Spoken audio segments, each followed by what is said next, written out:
In case you didn't know, this meeting is being recorded on June 24th. Right. Okay. Whoop, I got to enable sharing, screen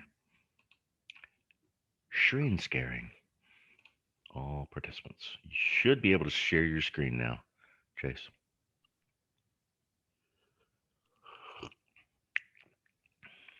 Okay. Without further ado, here we go. So here's my Jupyter notebook. For my data set, I was just using a sample from Seaborn. So I chose the diamond data set there. I was kind of curious about diamonds.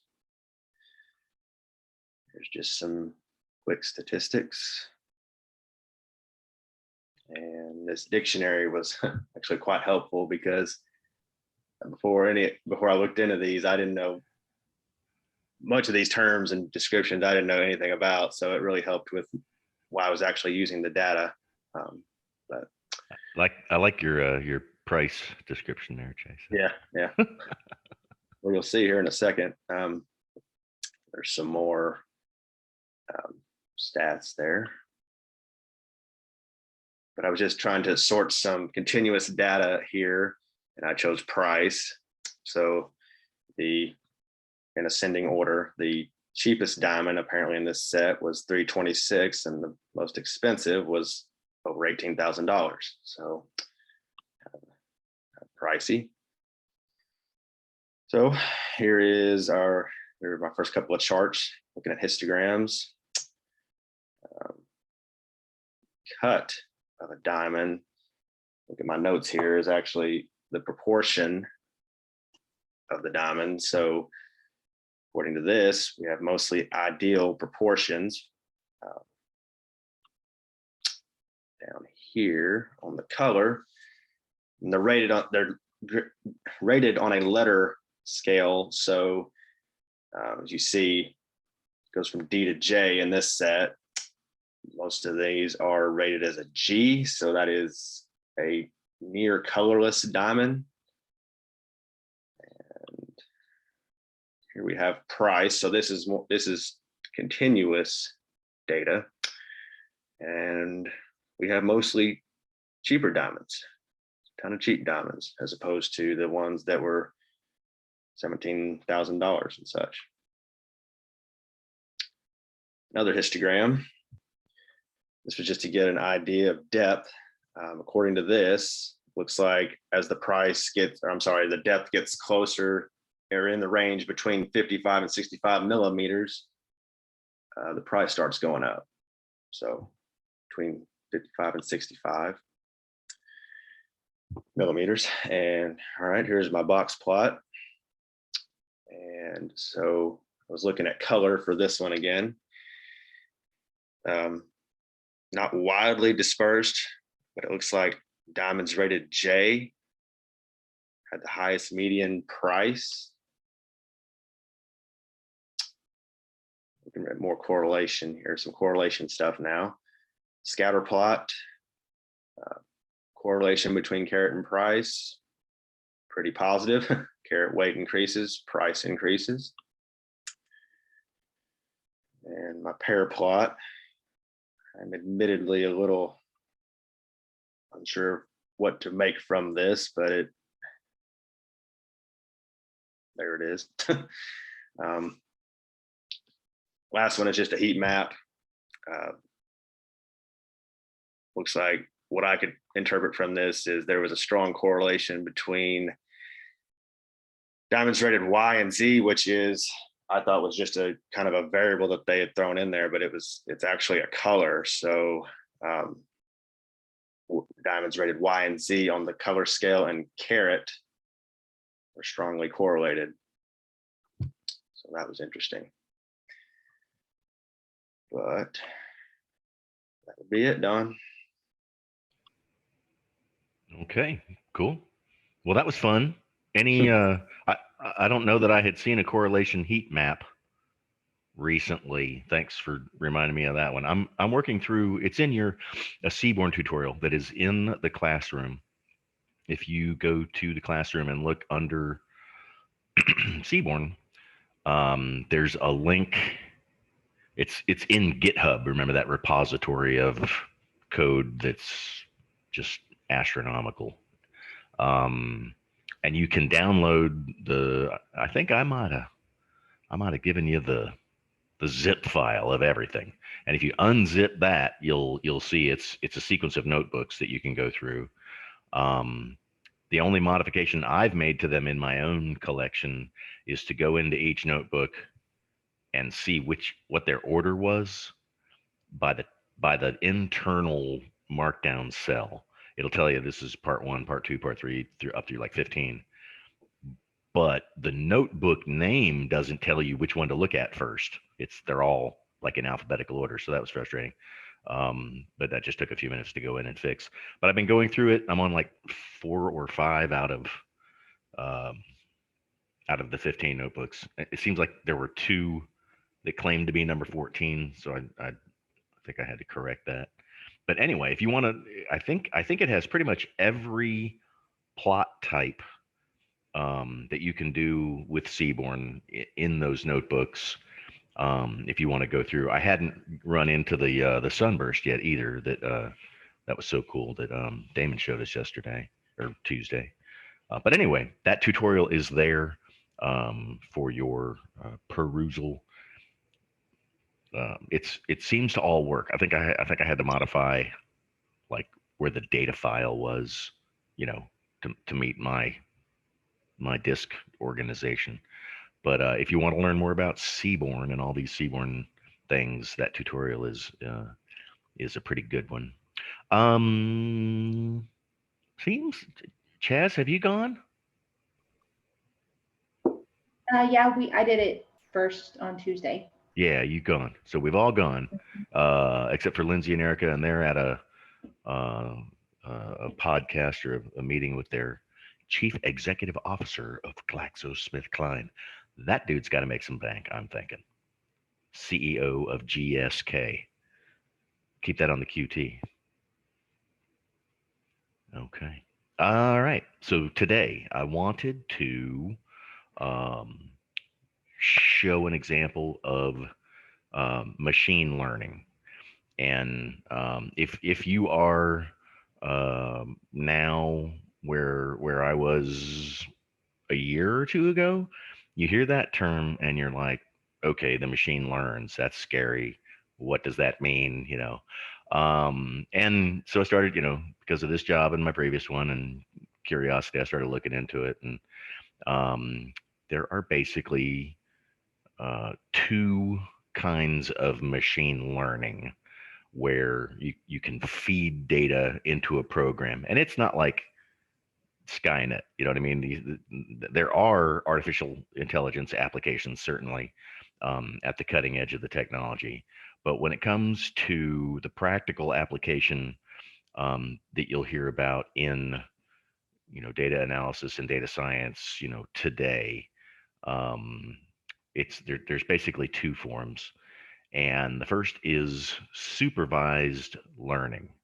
And that's where you feed data, and I've got an example of that to show you guys and a notebook to share with you.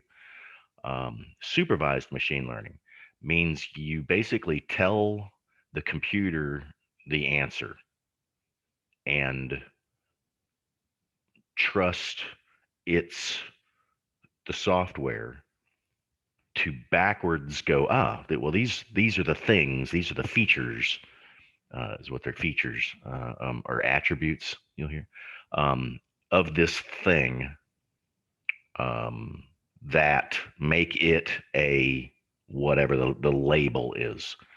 Um, so it can be the probably the one algorithm that we're all most familiar with, arguably, is credit card fraud. If you've ever been on the road and swipe your card in a gas station, you're not used to using that chain of gas stations, and you're in a zip code far far away, and wait a minute, 6 hours ago you swiped your card at home, so boop, you start what the banking software does is it looks at the attributes of that credit card transaction, um, time since last swipe, distance from normal swipe, amount of the purchase, type of the business. There's all this data, the attributes columns of a particular credit card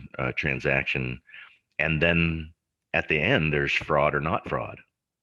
Either this is it's a legit transaction, or timeout. And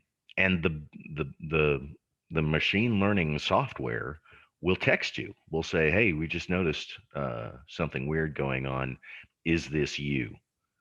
And the same technique, fraud or not fraud, is sometimes used in like Google logins. Hey, we just noticed a login from an IP address we don't recognize. Is it you? And then when you provide the label, the fraud or not fraud, it helps train the algorithm that, oh, okay, with these characteristics, uh, um, that is fraudulent, or it is not fraudulent. So that's what supervised machine learning means. If you've heard that term, it's because you're feeding the answer into the software before you start asking it test questions, so that it can learn the nature of the data. And there's a bunch of math behind it that we will not learn.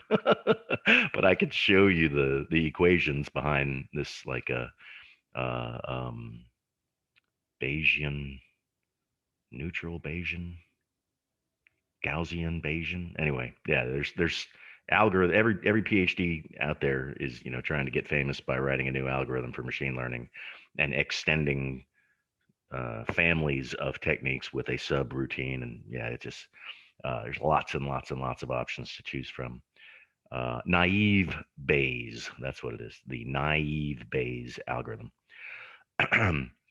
So that's supervised machine learning. You feed a training data set uh, into the software as it's running, and it'll go, okay, I think I get it. Based on those 20, 30, whatever it is, attributes, and the more attributes you have, the better, and the more training data that you run through it to initialize it, the smarter it gets, because it has more, just like sample size and statistics. If you gather more samples, um, you get a more accurate picture of the actual um, whatever that attribute is of the population. Okay, so supervised machine learning. You teach the software before you give it the test. Um, and the other one is called unsupervised learning, which is a lot more complicated. I wanted to get a notebook going that it's called cluster analysis, is one of the more popular that you'll see, and that looks at data without a label to tell it fraud or not fraud or anything like that. It just looks at the data and starts to show similarities of things based on their attributes. So you could have a database of people, 1 million people, 100, 300 million people, and then start showing, you know, all the characteristics that you can know about a person: demographics, income levels, education levels, all of that stuff. And then it starts grouping people by those attributes graphically, and it starts putting them in clusters, cluster analysis, where oh, these people are similar. Why is that? And then you can analyze the attributes of that cluster to see what makes them similar.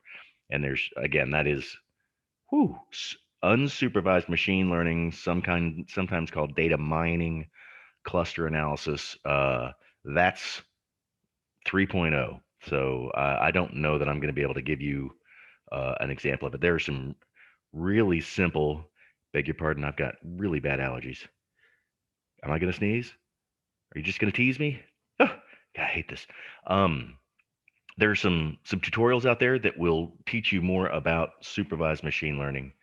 But again, the math, the techniques, even the software behind it, interpreting the results, it's next level. So I don't know that I'll get there during this course. Beg your pardon. Ooh. Anybody else getting allergies or just me? I've had a gnarly sinus infection, so yes. Oh, I mean, it's just since like just starting yesterday, man, I've been sneezing and. I've been at it for a week now. Oh. Anyway, all right. So let me entertain you. So I wanted to show a couple of these projects, and I'll go slower. 8:52. Okay, this is in the classroom. The notebook that I'm working from is in our Python directory. Down under Python data analysis, down, and those are individual libraries you're probably noticing now, pandas, seaborn. And then I stuck a projects folder in there. But under scikit-learn, you see one of my DAAT16 March 2021 notebooks. It's called ML Classifier with scikit-learn. So that's the notebook I'll be going through here this morning. But there's a couple of things I wanted to point out in addition to this notion of supervised machine learning. So this is a tutorial that I adapted from DigitalOcean, and there were some things in there that weren't quite right. If the wording in the markdown cells seems like it's trying to describe a web page and you're not seeing exactly what you're seeing, then that's what's going on. I didn't edit. I changed some things in the markdown cells, but I didn't edit everything. But anyway, yeah, it wasn't in a notebook form like you could use, like, so I had to cut and paste, and reformat and whatnot. So yeah, all we're using here is this scikit-learn, which is that there are other machine learning libraries in Python, but this is by far the one you see being used and explored and talked about and whatnot. And I guess potentially the easiest one to use. There's certainly a lot of tutorials out there on it. But there are, we didn't just import sklearn because everything, even though that's all we're doing is stuff out of sklearn. But this is kind of a Python technique you see where we only pull in what we need. I think that cuts down on the memory being eaten by this notebook, because once you import a library, that's read into memory basically. So we're importing some of these are like they're classes of objects, some of them, and then they have methods inside of there. So we're loading, and you'll see we use all of these things. Load breast cancer is really just a data set loading utility. Train test split allows you to take a data set where you have known labels, fraud, not fraud, in this case, malignant or cancerous, that you can then split into the training data. Remember I told you you got to feed data into the algorithm to let it settle in on what makes something, a yes or no in the label. And then you can, using the other portion of your data set, of your sample data, you can then test to see how accurate it was, because no kidding, you have the real answer. So it will do predictions, and then you can map the predictions against your actual and get a percentage of accuracy of the machine learning thing. And we'll do all of that in this notebook. Okay, so I ran that one, which just pulled in what we needed. I think naive Bayes is a statistical analysis set of algorithms, I guess. You see that term used frequently enough. And then John, go ahead. were you meaning to share screen? I'm not sharing my screen. No. Yes. I'm talking about this notebook, and you can see here that. All right, share screen. Thank you. Please don't wait that long when you know I'm being a dummy. All righty. Are we now seeing the notebook come up clear? You All can- right, cool. Yeah. So this is that notebook. ML classifier with scikit-learn. So yeah, we got markdown cells that walk you through the tutorial and tell you what each code cell is doing. And then a little bit of comments in the code cell, but most of the lesson to be learned is in the markdown cells. So I ran the first one. Again, this Gaussian NB, Gaussian naive Bayes is a subset of these algorithms. And then accuracy score is just a cool little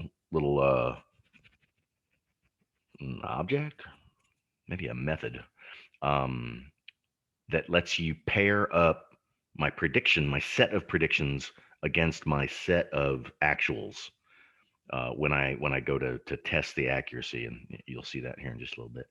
So load breast cancer is there are data sets just like we have in Seaborn, like we had penguins and diamonds and tips and whatnot. There are test databases or test data sets in scikit-learn. Most of them seem to be pretty much made for machine learning because that's what the library is for. So load breast cancer just loads that data set. But this tutorial does not use pandas data frames and pandas columns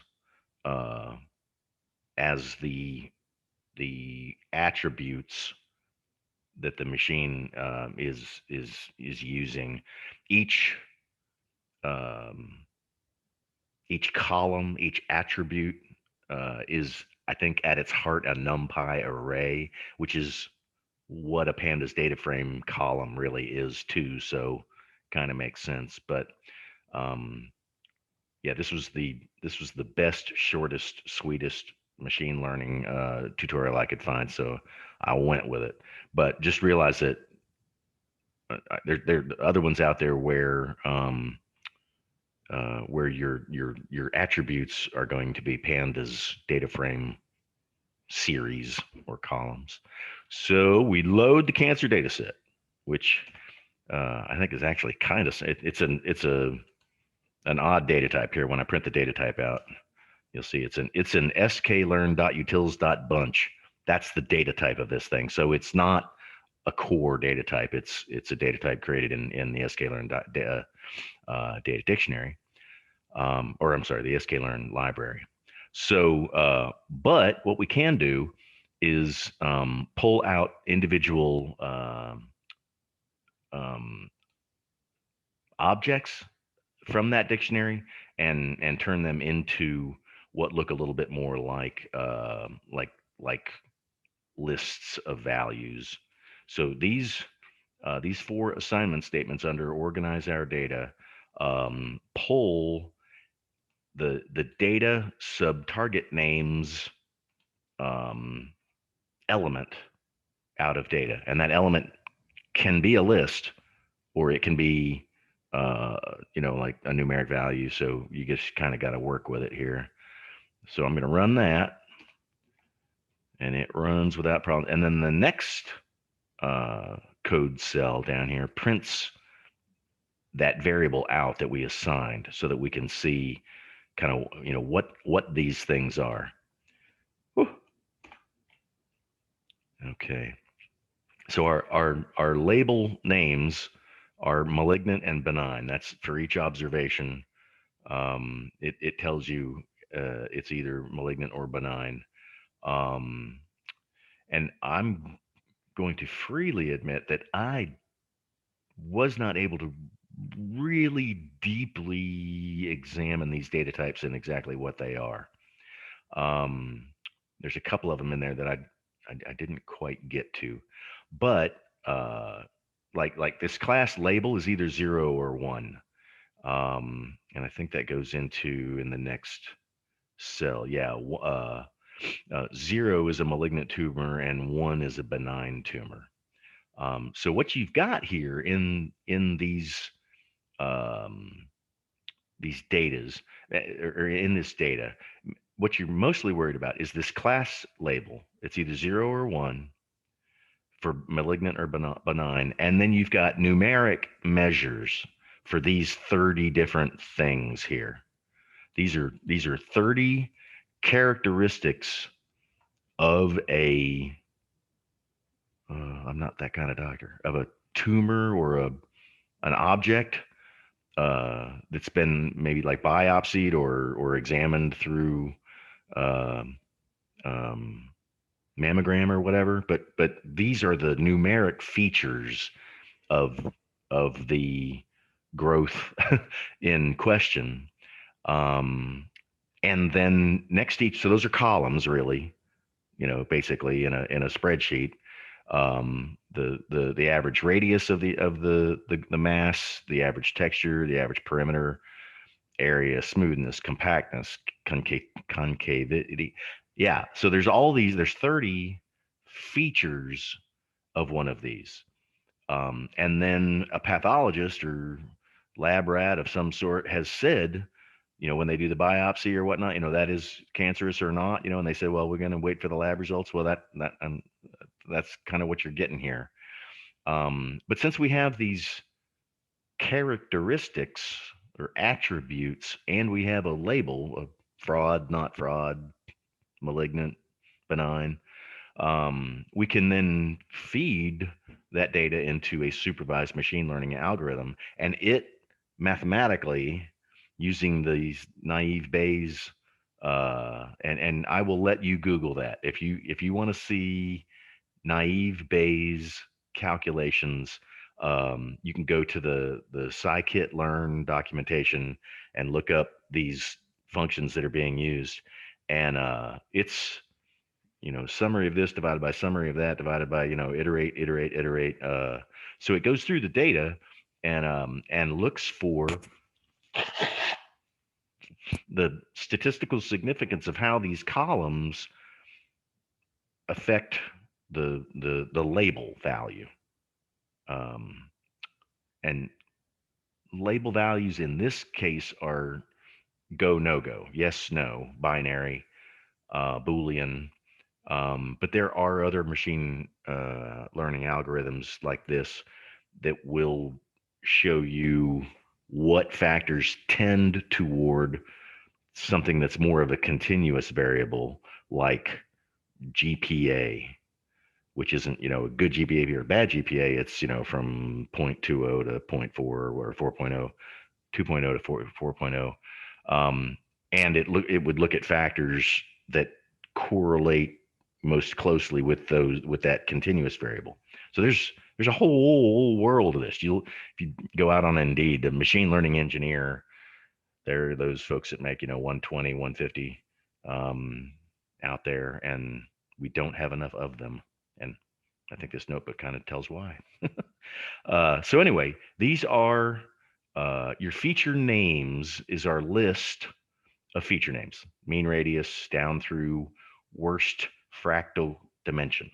And then our features are the actual measurements. Now this sub-zero, since it's zero based like a dictionary, like a tuple or like a list, we are only looking at the feature names. We're looking at all the feature names, but feature sub-zero just gets you the first row of actual data. So you can see down here in scientific notation, these are floating point values for each of these features. So that's what our data looks like. That's what we're feeding into this machine learning algorithm. Okay. So now this next text block kind of tells you how we are going to, since we have this lovely sample data, we're going to randomly split it into, and they just industry practice, best practices recommends splitting it into, like, some people will say 2/3 training data and 1/3 test data. So you've got your training data that you run through the computer to get all that math, all that naive Bayes math together to figure out what it was that caused that label to be 0 or 1. And then you use 1/3 of your data, 1/3 or 1/4, to actually run a test to see how well the algorithm learned. And you compare predictions against actuals, and it gives you a percentage, which we have coming up in just a few minutes. So build and evaluate the model. Gaussian NB just creates an object called GNB, and that is our Gaussian naive Bayes thing that's going to go out there and do all this this object. So then our actual model is this GNB object dot fit. So you see that in machine learning and in some of the statistical discussions we've had. You hear this, we'll now fit the data to a model, and that can be for something as simple as linear regression, where you're looking at the equation of a line and projecting what the next the next value in y will be if we punch in a new x.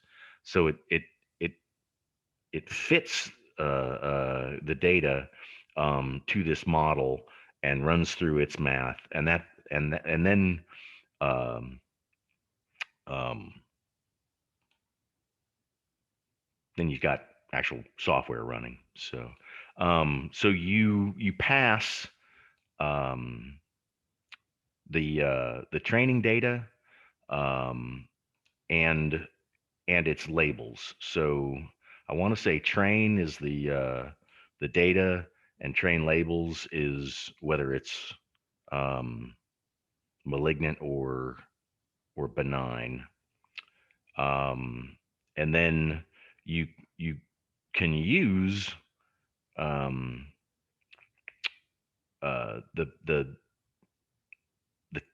your test data. Oh, I didn't really talk about splitting up here.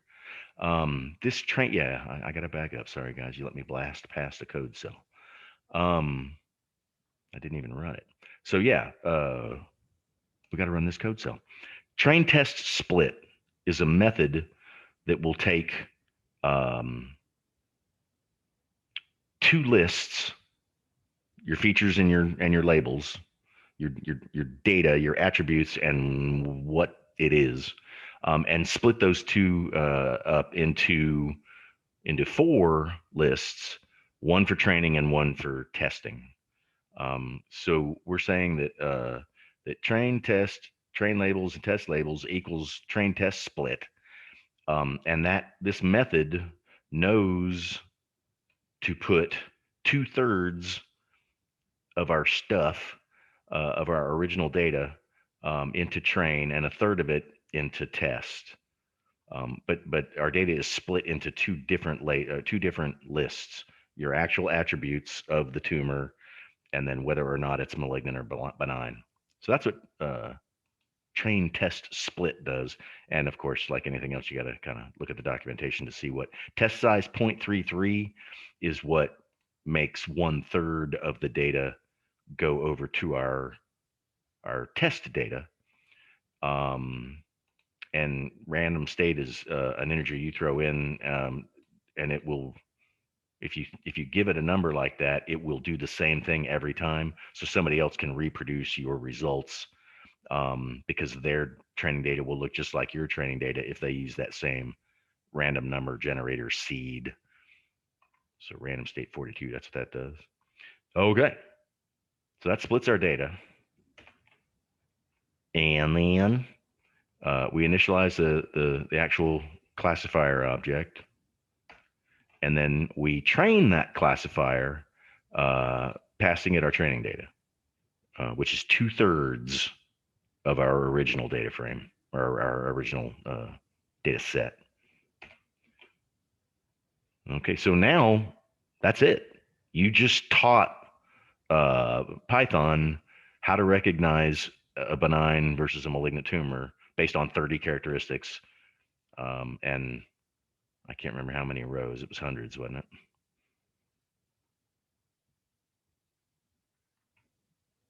Did we ever look? Did it say? Seemed like there was a number in there. Yeah, 569. So that's not a world of data, but you'll see that it does pretty well. So this next line of code here, preds equals gndb dot predict on test. That's all it takes to create a list of zeros and ones, malignant or benign, based on that third of the data that we reserved to run our test. So that's it. So we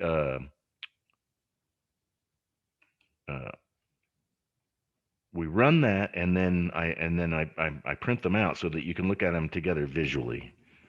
This rambling comment here is something I stuck in there so you can see. So the first one is our third of the data fed through our machine learning algorithm. And this is what it is saying. Based on the data, it's predicting benign versus malignant, for all of these ones and zeros.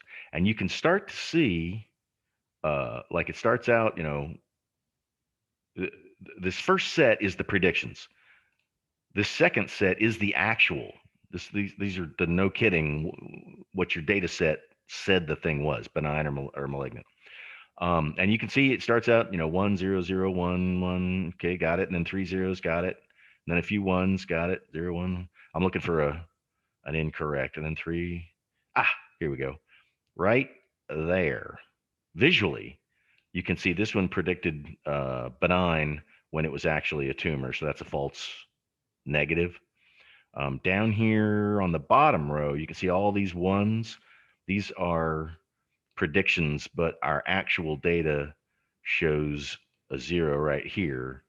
So you can see that it looks, when you look at these and these two patterns, it looked pretty accurate, but you don't know until you mathematically compare them. And luckily, you don't have to write your own, compare ones versus zeros.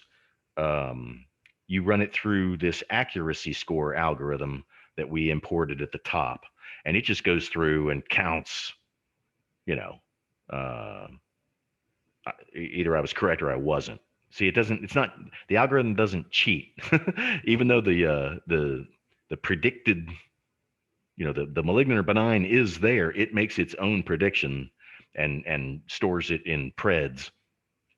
So then you run test labels, which is our second thing here, which is the actual truth as to whether or not that was malignant or benign. You run it and your predictions through accuracy test score, and all it does is give you a percentage. So our model, based on this data set, and this Gaussian naive Bayes algorithm, looking at all of those 30 attributes, it was 94% accurate with its predictions.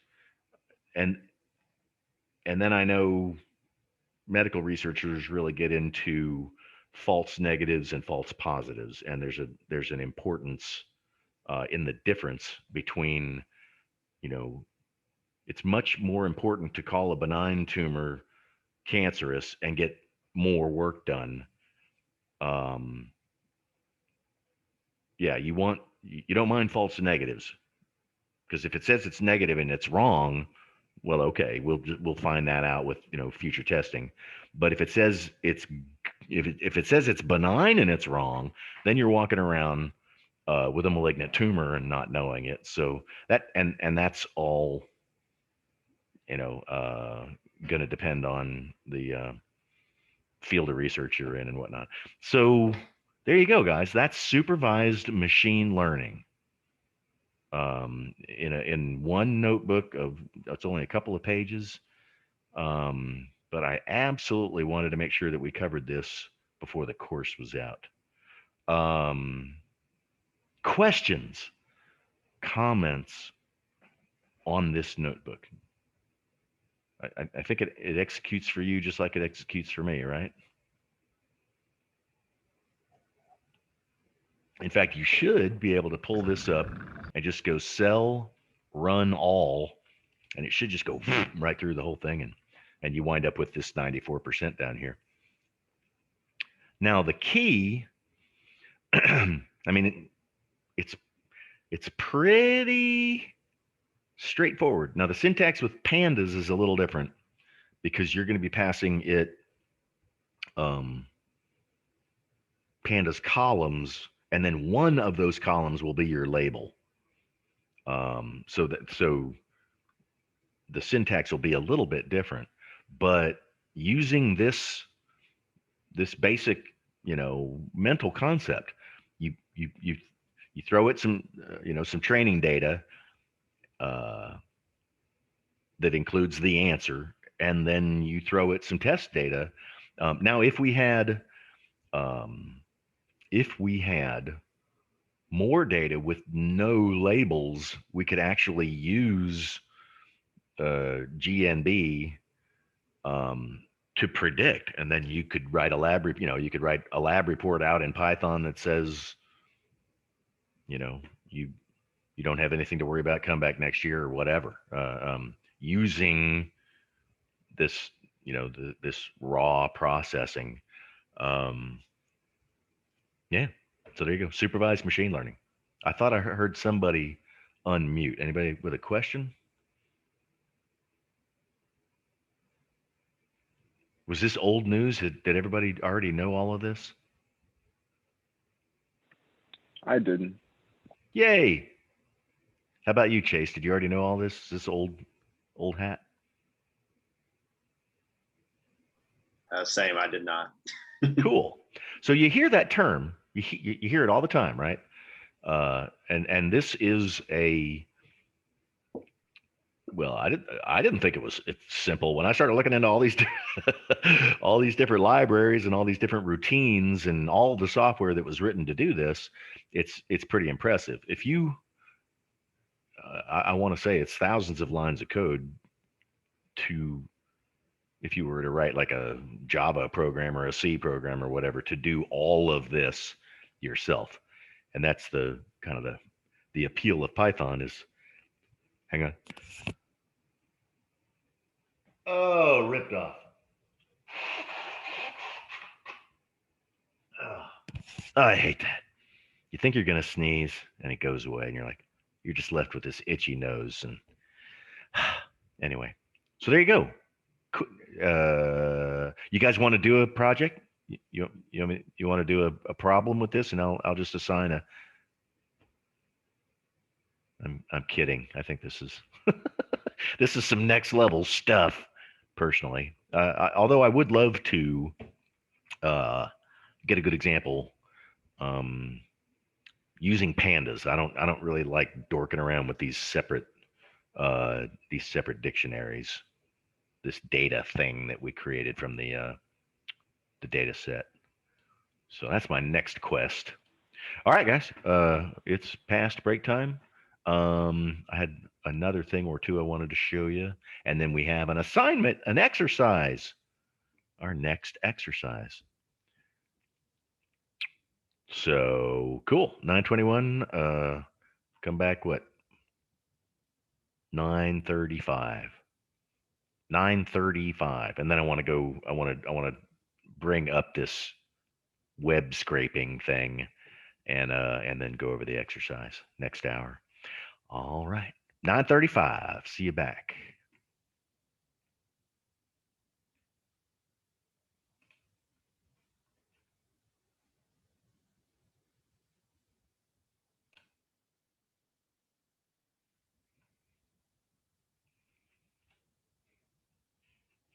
And we're back.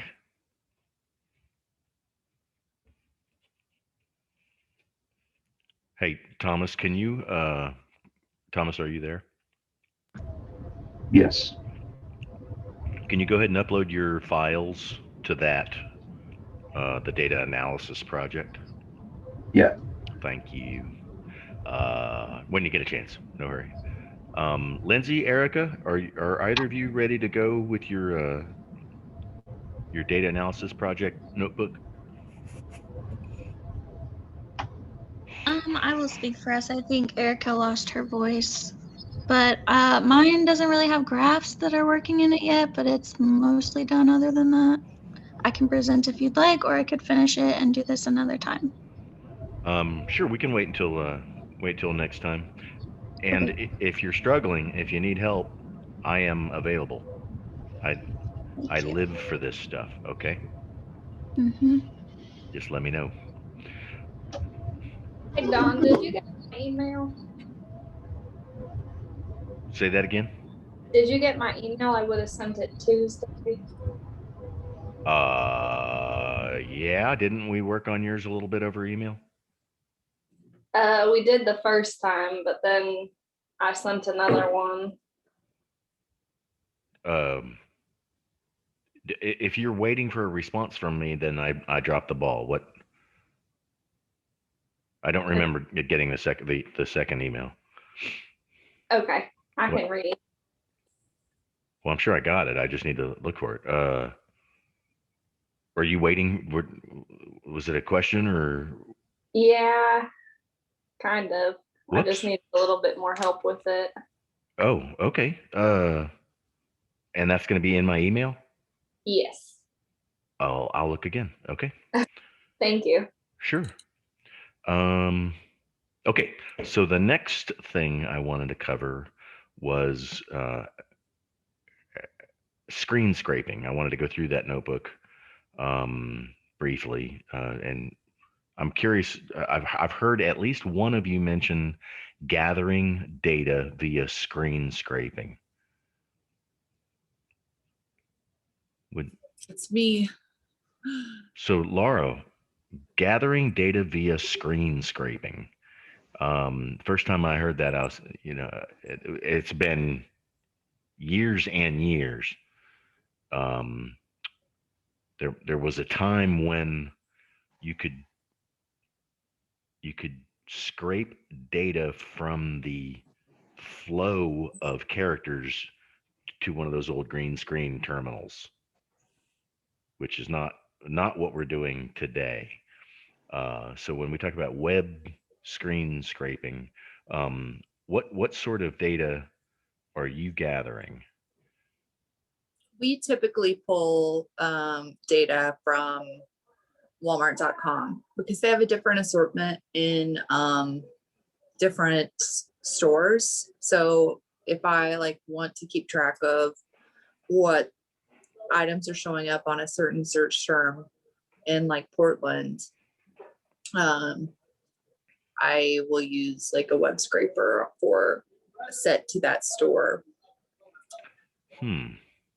to see what the item assortment Okay. is. Yeah. Cool. Well, I want to loop back to that after we look at what screen scraping is and talk a little bit about how the technology works. It's without having a login, without having an account, without using an API, like when I showed you, contacting the Google Maps API and getting an answer back, identifying myself. Web scraping allows you to gather data from web pages by looking under the hood at how that website is created using HTML. Some of you might have seen how hypertext markup language works to create the things on the screen for you. And that's how screen scraping works, is it actually looks at the source code and then Laura, I'm curious what hopefully you're gonna teach me a better way to do screen scraping than this notebook, because it looks ridiculously complicated. I use an automation service It's already, yeah. that does it. Yeah, you just give it the web address. Bam. The data is messy though. It takes a lot of cleanup. Well, maybe it is just ridiculously complicated. But anyway, let's look at this notebook and we'll talk about it. Screen scraping. I think it's in your projects module. If you go to your Python module, I think I put it under Python data analysis projects, web scraping. Yes. Which save that file, close and halt, and open up web scraping. And don't forget to share your screen. Share it early, share it often. Oh, oh my goodness. Oh, this is horrible. This is torture. Oh my God. I feel like my nose is going to just right there on camera. That would be weird, wouldn't it? Especially on, we're recording, if my nose just exploded. Or if I sneezed all over my camera and a giant blop went out. That'd be hilarious. That would go viral on YouTube. No, that's a screen scrape. Ba-doom boom. All right, screen scraping. So what I'm gonna do is sell all output clear to clean things up a little bit. So yeah, this was a tutorial I grabbed off of Towards Data Science, which seems to actually be, it's a great website. Towards Data Science has all kinds of great examples for these things that you guys are doing, particularly the more kind of data science-y things, the more complex analysis and data modeling and machine learning and whatnot. But here we have a host of libraries that we and I don't remember ever having to install any of these. I think they're in the Anaconda. Can somebody run this and tell me if those library imports all work okay for you?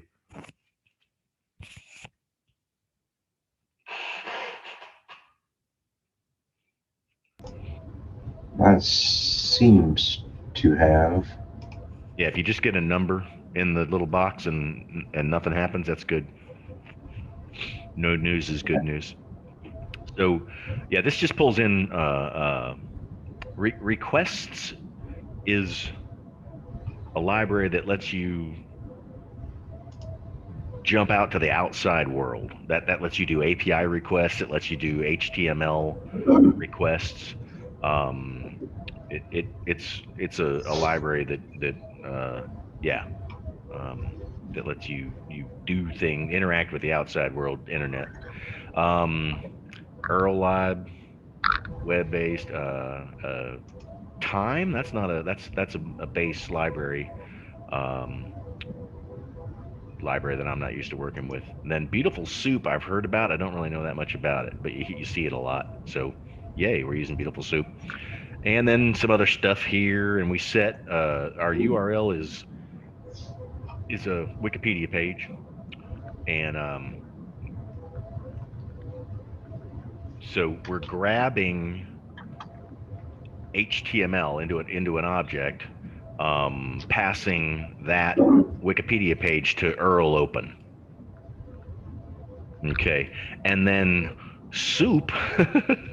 This is some of what you're talking about, Laura, where it automatically returns data. And well, this is so there's some automation. If you had to do what Beautiful Soup is doing to HTML to parse it into what I believe soup is actually a dictionary of sorts, that now you have keys and values. Um, so anyway, that's what that stuff does, is read in our libraries. That takes a little bit. But what it's doing, um, in this first image, this first markdown cell, you've got a Wikipedia page, but if you inspect the source code, you see what starts to look kind of like some of this Python stuff that we do, as far as the data types, dictionaries and lists and tags and keys and values and whatnot. Some of it looks a little bit like HTML, looks a little like the syntax that you can use in your markdown cell, where you can use B and then /B to turn bolding on and off, inside the markdown cell. So that's HTML. It seems like a lot of folks have done at least a class in HTML to show what tags do and how this works. But this is the underlying stuff that a web page reads, that turns, and then the browser uses all of those little control tags and control commands and objects and whatnot, um, to render this beautiful web page. But if you look, at that language, the tables that you see on a web page, like a list of United States by population or whatever, any sort of web page that has tabular data like that. Hey, Thomas, can you mute your mic? Sorry. Thanks, bud.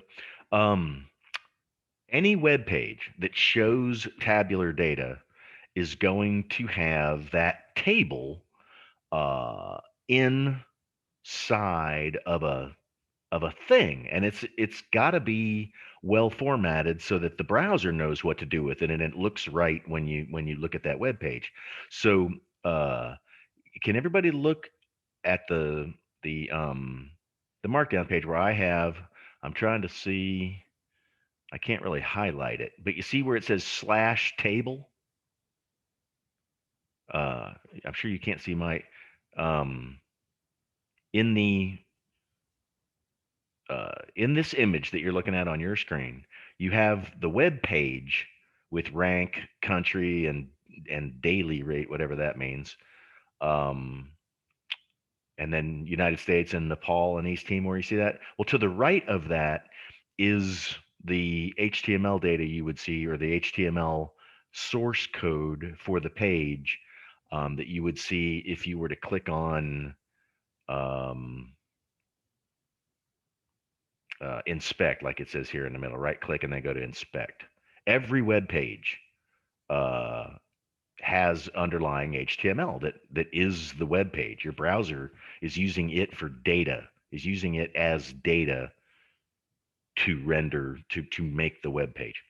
So every time you see a cool looking table here with headers and numbers and stuff in it, images, there's an underlying data object in the HTML, that is well formatted, that Python can use to grab that tabular data and then use it, like Laura was talking about, using it to find um, search results and rankings and anything on the internet. That way you don't need an API. You don't need to reach into Wikipedia and pull out stuff, like I did with the Google Maps API. You just inspect the HTML, and there you go. So this soup, beautiful soup. Laura, are you familiar? Is that what you use to mess with this data after you get it from the service? No, I've kind of like used a delimiter, because like the way I get the data back has the HTML code in it.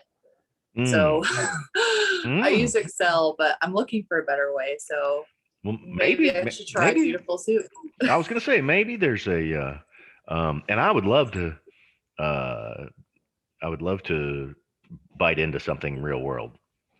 Yeah, I can send you what some of that looks like. Yeah, so if you wanna meet offline, and teach me a little and let me be spare brain cells for you to go see if there's something I can find, that'd be awesome. So yeah, tables reaches into our soup, which we created here by running our web page, which is just the HTML of that document, through the Beautiful Soup HTML parser. This tells you uh, which type of data you're parsing through to make sense out of. So that's what Soup is. Soup was created by Beautiful Soup, the Beautiful Soup library, which keeps you from writing a lot of code. And then tables will comb through all this other junk. There's a ton of stuff inside an HTML web. You might have 5 tables in a website. You got to know which one you're messing with, right? So this finds all the tables in Beautiful Soup. I mean, in our soup, in our HTML. Find all is an easy and effective method that will be used a lot in this tutorial. So get to know it. All right. So we collect the data. And yeah, so we're defining a function, remember, called RE. And yeah, it strips out all of this coding stuff when we pass it num. Num is the input parameter. And then we test it down here.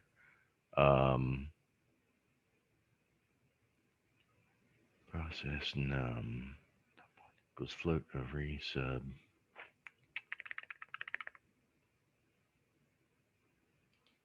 We say that over sub.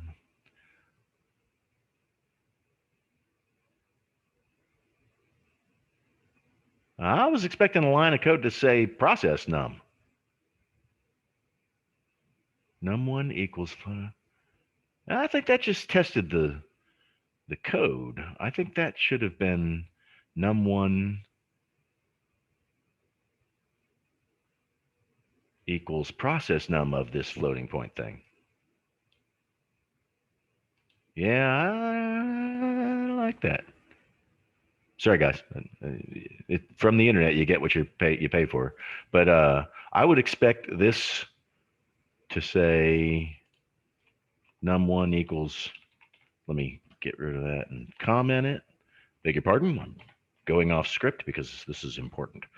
Because we're not testing the function, we're testing the line of code in the function, which is different.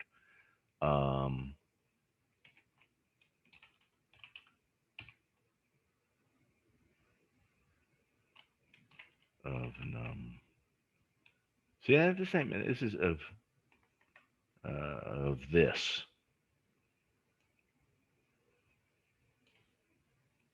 That's what it's really doing. Which stripped out the comma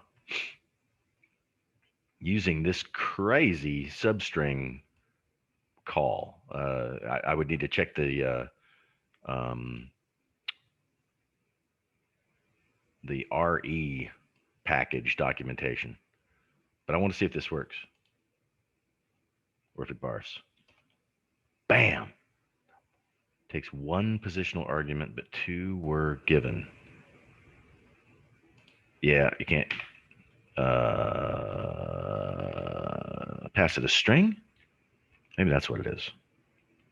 Should have passed that function a string value, maybe. Bam! Woohoo! So this tutorial was wrong, and I generally when they're not as hard as this one's freaking complicated. I fix errors I see like that before I give it to you guys, so it's not confusing. But this one was so jam packed with weird code that I didn't have a chance to do it. But that's all that they're doing is passing a string floating point variable and turning it into something that looks a little that is an actual floating point variable that's stripped the commas out and whatnot. Anyway, so then you got this crazy code cell that doesn't even fit. Um,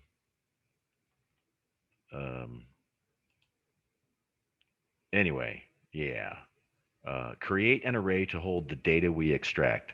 So you've got a for loop where we're finding these are tags. Those little, when you see the brackets, it's finding tags inside of our HTML and stripping out content from our HTML. Now, the best way, if screen scraping is in your future, the best way to figure out what this thing is doing is to use diagnostic statements, so that you would print out in here what it is you're looking at. What in the world is tables? What is what comes back when you do this rows equals table dot find all, so that you can see the data items that you're working with and you understand the internals of it. But anyway, so is any of this looking familiar to you, Laura? No. Yeah. So I'm trying to figure out where tables is not defined. Did I not run things in order? I didn't. I missed the line of code. Got to define tables. Now it runs, and I accidentally double clicked in a markdown cell. So let's break this down. Break it down now. Ding, ding, ding, ding. So each row is under like I said, a tag. So you're just looking for those characters and pulling everything that is bounded, and pulling it out, and that becomes your data. And then you do further extraction through the TD tags. Table, it's like table row and table data. There's a table row identifier, and then the table data is the thing in the row. It would help to know it would help to know HTML, wouldn't it, Laura? To know what all these tags do? Or did you already know HTML to do screen scraping, or? I'm familiar with it, but not like I wouldn't be able to write a web page in HTML Yeah. from scratch. Me neither. But anyway, I hope the point is that HTML is a language, hypertext markup language, and it has relatively strict formatting, so that you can trust, if just like the browser trusts what the HTML says, and it puts things on the screen in the right way. You can write Python code that depends on those same, they're called tags, a TD tag and a TR tag. But you can see it's kind of hierarchical, right? Under the table body, a table row. You see on the right side of the screen, it says T body. That's the body of the table. And then table header, column equals rank, country, and daily rate. So you can see what it's doing. And then the table data gets down to one, and then the ... I think is going to be an image. I think it's going to stick an image file in there, which is the United States flag.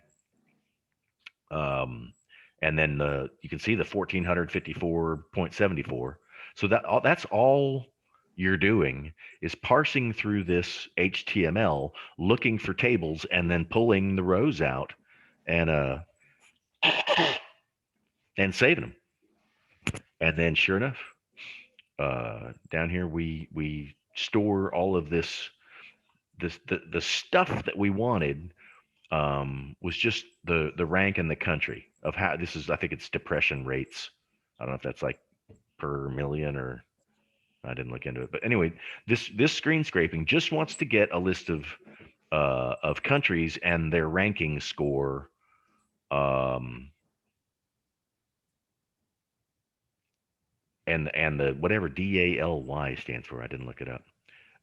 But anyway, it's pulling the stuff out of that table, and we can see in this next one that it turned this web page using really just that. It's really all it did. Do we ever use process num? I think that's garbage. Process. No, we used it down here. Sure enough.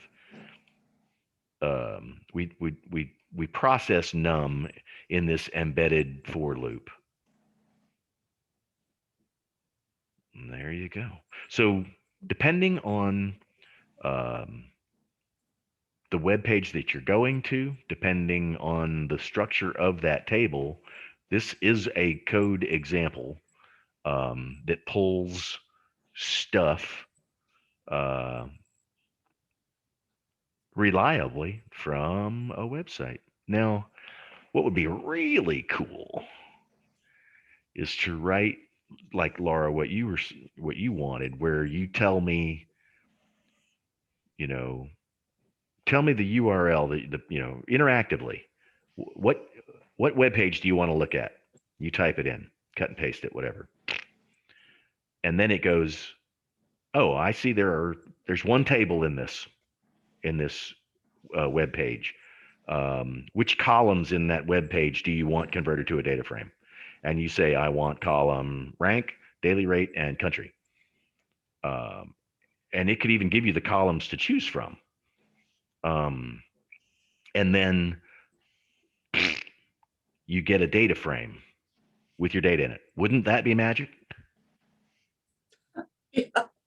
Wouldn't But it? what about data that's not in a table? Ew. Well, it's got to be tagged. I'm thinking out loud. It's got to be tagged so that it's not just free text, just text on the web page. Like, I think you can do lists, like with HTML, they have different lists, like you can bullet. bulletized list. That would be a decent object. So,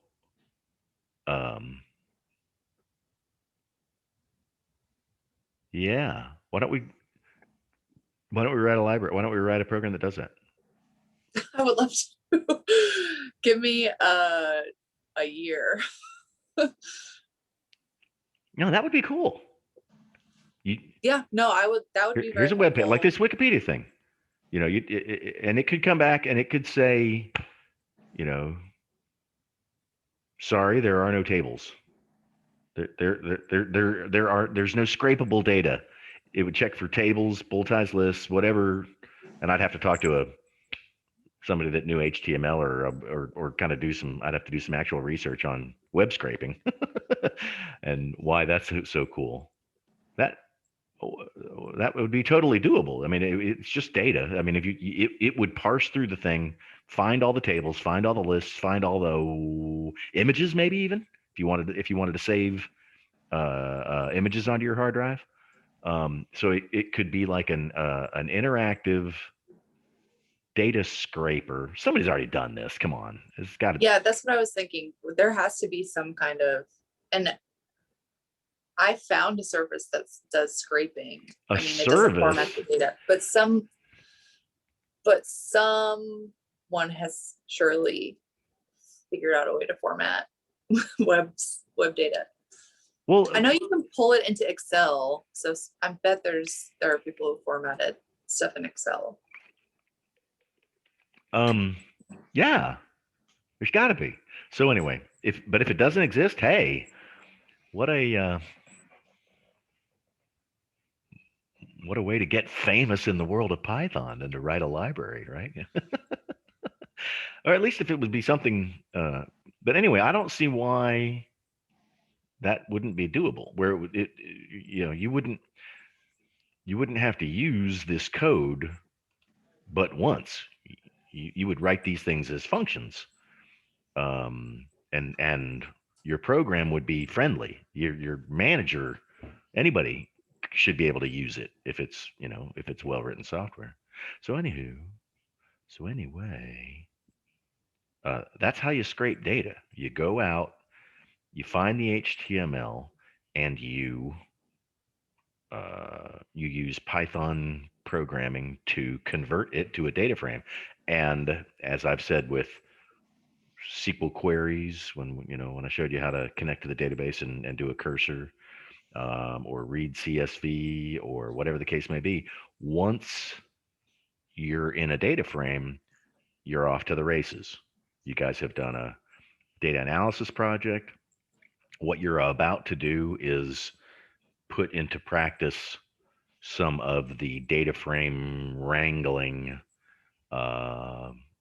stuff that I've talked about and provided, and that some of it might. You guys got the files from Dr. Ellis's presentation. He's got some good examples of how to do stuff in there.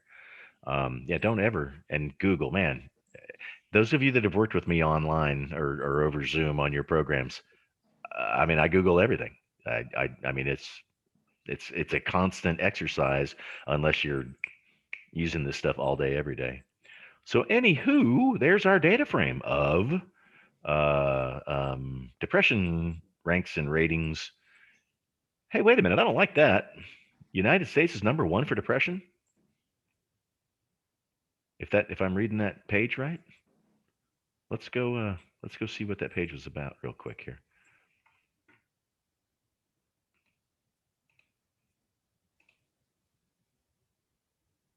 Whoops, that's the tutorial link. I wanted there you go. That's what I wanted.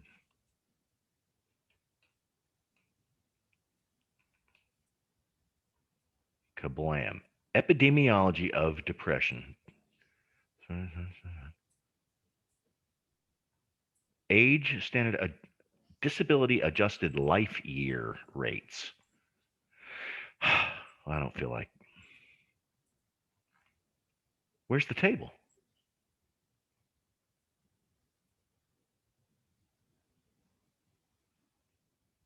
It should be here in this by country. Maybe if you click on the link underneath the photo of the Rank. map. Show. There we go. And hide. Sure enough. Duh. Hey, Don, do you want to show us that table? Maybe you should click on show. There you go.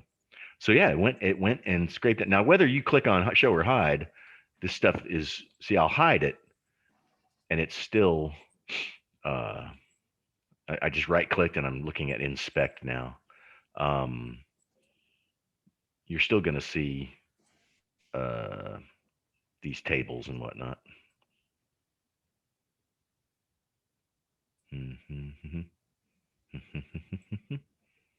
Somewhere down here. There's all this stuff. Yeah, it gets kind of complicated. So that's yeah.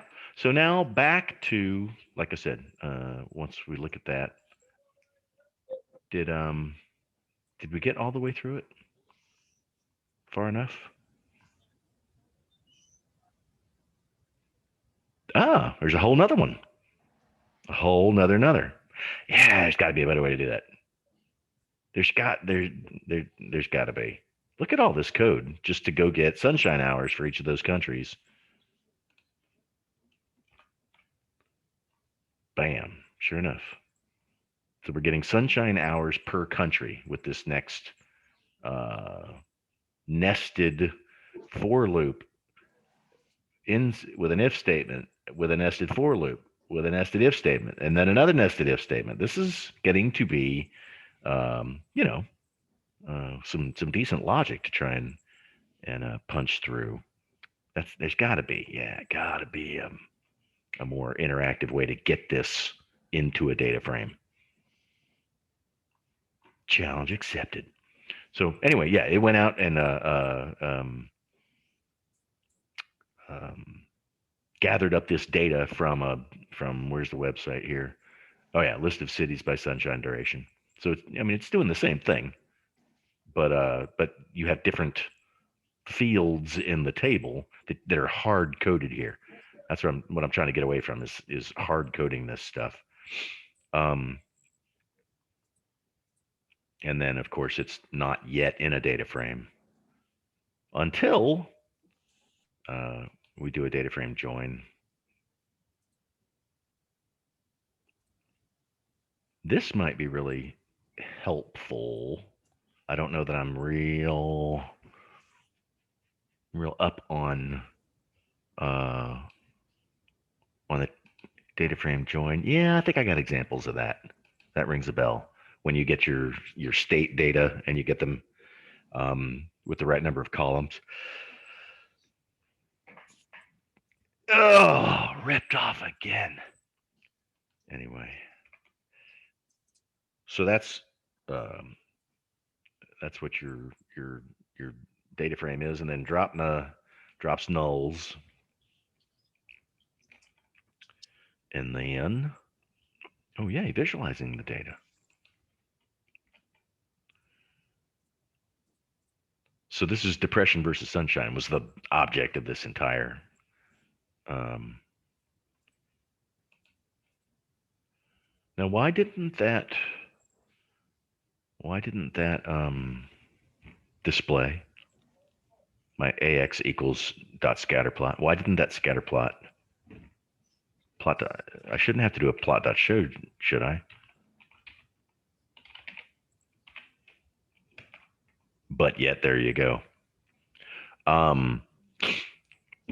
I think it's my Seaborn tutorial. There's a thing you can do with matplotlib where you use an inline command, and you don't have to tell Python to show the chart anymore. And I say my Seaborn type tutorial, it's in the classroom, freely available to you guys. But that keeps you from having to explicitly show the plot. So we're not seeing much of a correlation here, which is what the author of this thing says. Where's our R value? Yeah, 0.3. That's not terribly strong at all. So weakly positively correlated. So yeah, grabbing data off the internet, but since we're using interactive Python here, since we're using a Jupyter notebook, I would think there would absolutely be a way to let the user call, like scrape data, and you give it a web page, and that's it. And it asks you from there, what do you want? What do you want? And it turns that into data frames, and then you're off to the races on your own. Once it strips the data into data frames, that's got to be a way. Somebody's got to have done that. This is done too often. But anyway, Look. What's that, Laura? I'm gonna look for it. Okay. I'll keep you updated. I'm going to go on break, and then I'm going to come back. Actually, all I really want to do is get you guys going on an assignment. Any questions on the syntax in this thing that I might be able to help you with?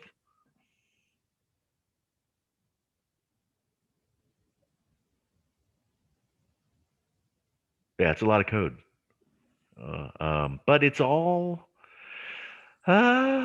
what gets complicated or mysterious, I would say, to me, where the mystery lies in Python. Once you understand the basic syntax and you understand, a for loop does something, X amount of times, and if checks, once you understand that basic programming, the mystery in Python is what is going on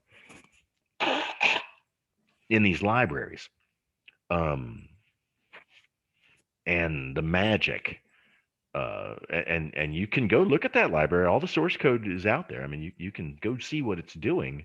But to me, that's where you've got to just kind of got to look at the documentation. What is this expecting for parameters? What am I expecting back in return in functionality or a return value or whatever? So this is, yeah, there's got to be a better way. So I'm curious. I mean, let me just go over this assignment, and I'll let you guys get to work. And if you want to get together and work on some of this stuff, this is fun. If you can't tell, I am having a blast. So please, if there's anything I can do, and it doesn't have to be school related, if there's something you're trying to automate at work, and I can help Google it up for you, or kind of maybe help you over a hurdle or two, I'd sure like to try. It's good for me to know what's possible, and it's good for my 57-year-old brain to actually work on stuff. Okay, so I'm gonna save this and close and halt it,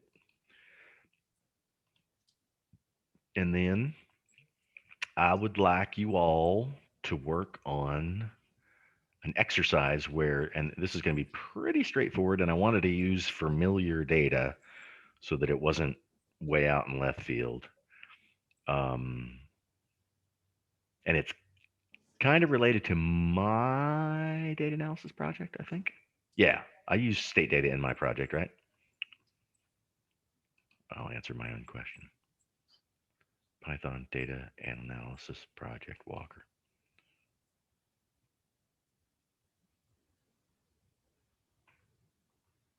Oh no, I started to. But did I get there? Oh no. I was using that traffic data, crash data. Yeah.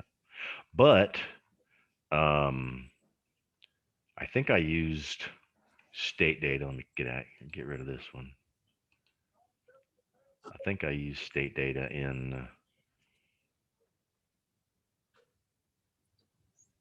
where's one about combining data frames? Is that the one?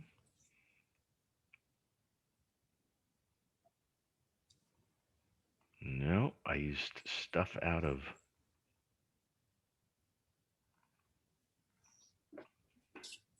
I did it somewhere. I'll find it.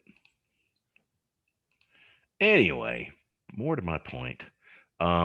We've got 3 data wrangling project. Where is it?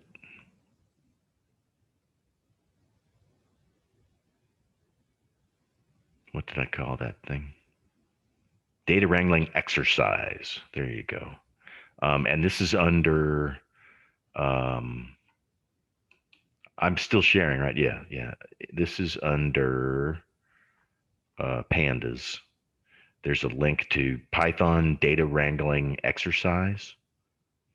Or if you choose, you guys can click on assignments on the left here, correct? And see all the, look at that. We've actually had assignments this time.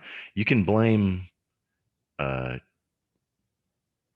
and Andra's mentor, Jeremy, for having homework in this course, because I didn't assign homework last time. And Jeremy was like, you really ought to give us some exercises. And I was like, well, all right, Jeremy, I'll do it. And that, so yeah, let him know how much overachiever, how much you appreciate him. Yeah. But no, I mean, come on, these hands-on exercises. Can you imagine if I just talked and then we just parted ways and you hadn't been forced to do these? Come on. So yeah, it was an obvious improvement to me. So yeah, you click on assignments, you can also see Python data wrangling exercise. So that, if you pull that up, there's a notebook in there, and it is data wrangling exercise. Woo! Good grief. Yeah, I gotta get off the microphone here. So I have some instructions here. These CSV files, your data that you will be wrangling, are linked in the assignment. So I've to give you some guardrails so that it's not so open-ended as maybe the data analysis one was. I've asked you in each of these code cells what to do, and left them blank. I didn't provide any code. So import necessary libraries, right? So all you'll do is import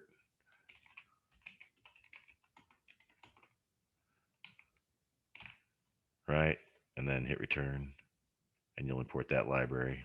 What? No module named Dawn is great. Well, there soon will be. Challenge accepted.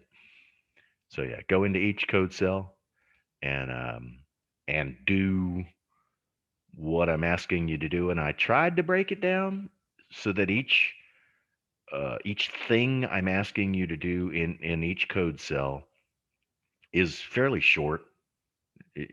So like maybe a line or two of code, or line 2 or 3. So if I have confused you or made the instructions nebulous, just shoot me an email. And if it looks like something I need to correct for the whole group, I'll send it out to everybody. So that's data wrangling. You're basically reading in 3 CSVs and creating a single data frame, and it's U.S. states data. So nothing too terribly complex. And there's a couple of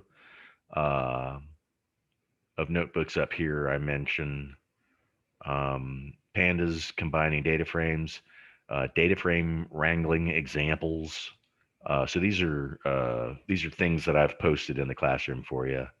And definitely Mike Ellis's session had some notebooks. Even if he didn't get to them, the sample code is there. And then there's always Google, you know. One thing to look at, and I'm trying to remember the library. When I was talking to you guys and I said the key was re-indexing the data frame before I spliced them. I don't remember which notebook that was in, but I would like to remember, and I don't right now.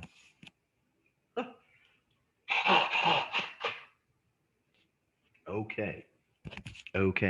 Before I let you go and work on this and anything else that you've messed with, and I get to work on Don's Scraperator. Did you find it, Laura, by chance? Is it out there, an interactive screen scraper where it asks you what you want and it gives it to you in a data frame? I'm still on the hunt. Challenge accepted.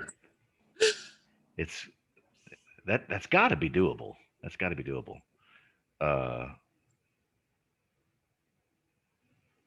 Yeah, that's when you look at something and you go, oh, God, that's too hard. Make it easier, right? Isn't that how that's how human beings? That's how we got where we're at.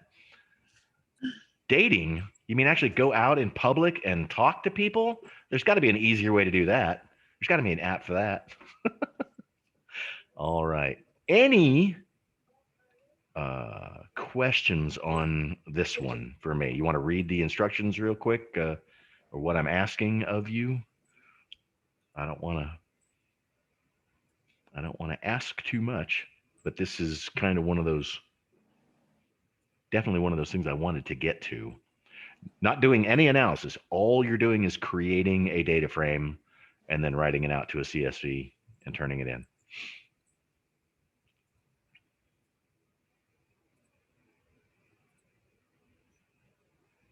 I'll give you 10 more seconds to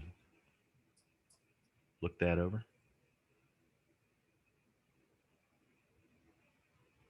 I guess this grammatically should be, for consistency, should be in quotes.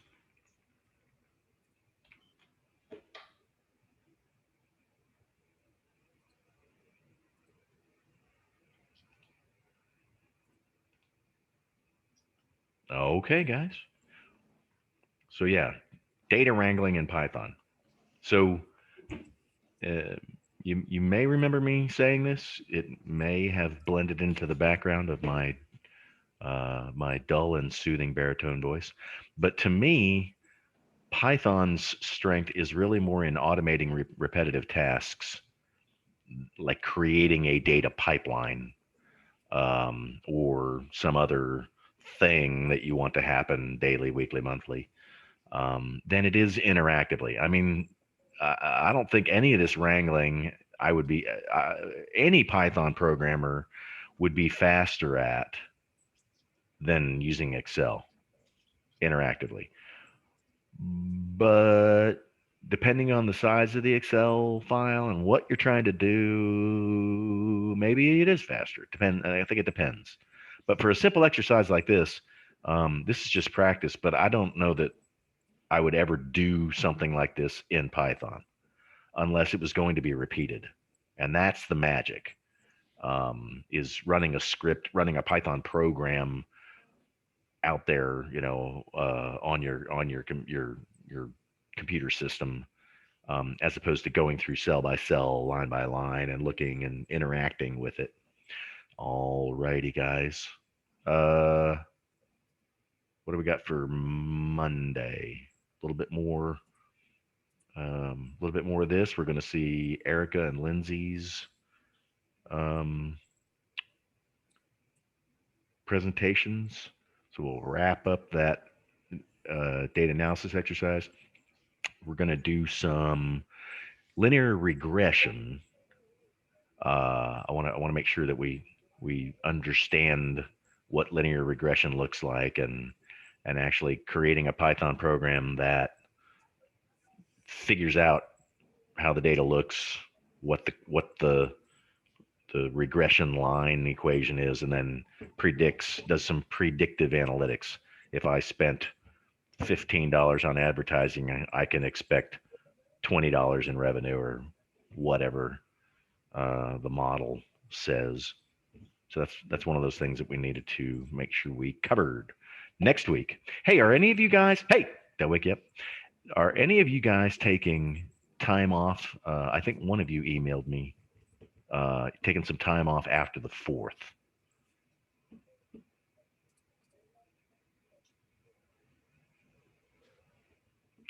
Just the one person that emailed me, I guess. All right. I am not either. I'm not taking any time off either. So we will be here on, I think it's the 6th and the 8th. Before, and that's the last week before we break for your capstone project time. All right, guys. Anything for me before we get to work on your exercise? I've got appointments on the calendar with a few of you. All righty, guys. Holler if you need me. You know I'm here to help. Thanks, Tom. Sure thing. See y'all Thursday or Tuesday. See you Tuesday.